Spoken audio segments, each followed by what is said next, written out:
the U.S. debt crisis, how a financial empire became a ticking time bomb. The United States has accumulated such an astronomical amount of debt that if you stacked every single dollar bill on top of another, it would reach the moon more than 10 times. The staggering figure? A mind-blowing $36 trillion, 36 followed by 12 zeros. This seemingly limitless financial power allowed the U.S. to dominate global markets, both economically and politically, for decades. However, the very foundation of this dominance is now on the brink of collapse. From economic supremacy to a looming disaster, the American financial system is facing an unprecedented reckoning. How did the U.S. manage to build a mountain of debt that fueled its global empire, only to now find itself trapped in a financial nightmare? Stay with us as we dive deep into the origins of this crisis and uncover the hidden truths that could determine the future of the world's largest economy. The story of an endless debt. Our journey begins in the 20th century, specifically in 1936, when British economist John Maynard Keynes introduced his groundbreaking work, The General Theory of Employment, Interest and Money. At the time, the world was still reeling from the devastating effects of the Great Depression, triggered by the infamous 1929 stock market crash. Keynes, having witnessed the global economic collapse firsthand, proposed a radical new approach: government intervention. Before Keynes, classical economic thought suggested that the market would naturally correct itself. However, the economic devastation of the 1930s proved otherwise. Mass unemployment and collapsing industries exposed the flaws in the so-called invisible hand of the free market. Keynes argued that during financial crises, governments must step in, increase public spending, and actively stimulate demand. More importantly, he believed that public debt, if used strategically, could be a tool rather than a burden. However, Keynes set clear conditions. Debt should be productive, used for economic growth, and, most crucially, temporary. Yet, as history has shown, the U.S. government redefined temporary into perpetual. Fast forward to 1944, World War II was still raging, but economic leaders from around the world convened at the Bretton Woods Conference to design a new financial system. Keynes himself proposed the creation of a global currency called the Bancor, along with mechanisms to balance trade among nations. However, the U.S., having emerged as the dominant global power, pushed for an alternative. The dollar would become the world's reserve currency, directly pegged to gold at a fixed rate of $35 per ounce.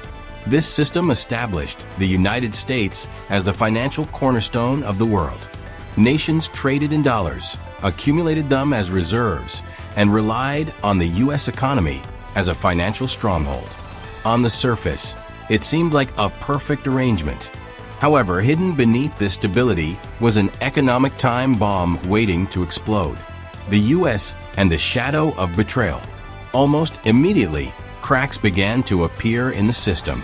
Even America's closest allies started questioning the sustainability of the dollar's dominance.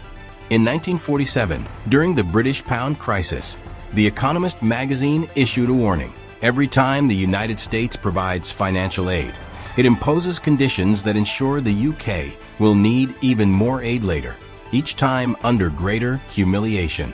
These concerns were validated during the 1956 Suez Crisis, when Britain learned the hard way that the U.S. could manipulate financial leverage without consequence.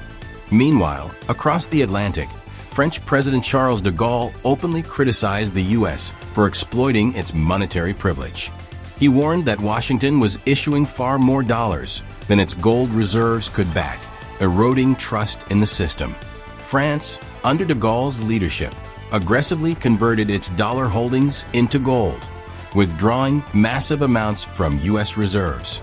The relationship between the two nations deteriorated rapidly, culminating in France's withdrawal from NATO in 1966. By 1968, the U.S. found itself in a precarious position. It could no longer afford to let foreign nations exchange their dollars for gold. Meanwhile, American economist Robert Triffin had already exposed the fatal flaw of the Bretton Woods system. Testifying before Congress in 1959, Triffin explained that for the U.S. to supply enough dollars to meet global demand, it had to run continuous deficits. This created an unsustainable paradox. Maintaining the dollar as the world's reserve currency required America to spend beyond its means, thereby undermining the dollar's own credibility. To make matters worse, U.S. military interventions, first in Korea, then in Vietnam, led to skyrocketing government spending, exacerbating the debt crisis. Faced with the inevitable collapse of the gold-backed system, the U.S. took drastic action. The end of the gold standard, a financial shockwave. On August 15, 1971, President Richard Nixon delivered a speech that would forever change global finance. In an unprecedented move, Nixon announced the suspension of the dollar's convertibility into gold. This meant that the U.S. would no longer exchange dollars for gold, effectively ending the Bretton Woods system overnight. The consequences were immediate and profound.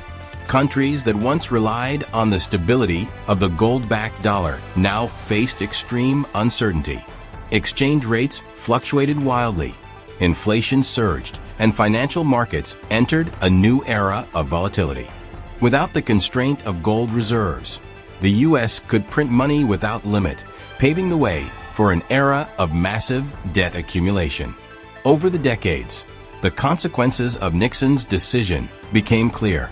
Government spending exploded, and debt became the go-to solution for economic expansion. The Federal Reserve increased the money supply at an unprecedented rate, and the U.S. Treasury flooded the market with bonds. What was once a cautious approach to national debt became an unchecked addiction. The end of the American dream? Since 1971, U.S. debt has grown from 38% of GDP to nearly 120% today. Rather than addressing the problem, policymakers have embraced it. Debt, once considered a last resort, is now the foundation of the American economic model. But how long can this continue? The world is beginning to lose confidence in the dollar, and nations are seeking alternatives. Countries like China and Russia are diversifying their reserves, reducing their dependence on the U.S. currency. Meanwhile, inflation and rising interest rates threaten to push America's debt to even more unsustainable levels. At this rate, the U.S. is heading toward a breaking point. The debt that once fueled its dominance now risks becoming its downfall. The question is no longer if the system will collapse, but when. What does this mean for the future? Will the U.S. find a way to reverse course? Or are we witnessing the decline of an empire built on borrowed money? Let us know your thoughts in the comments. And if you found this analysis insightful, don't forget to like, subscribe, and turn on notifications so you never miss a deep dive into the world's most pressing economic issues.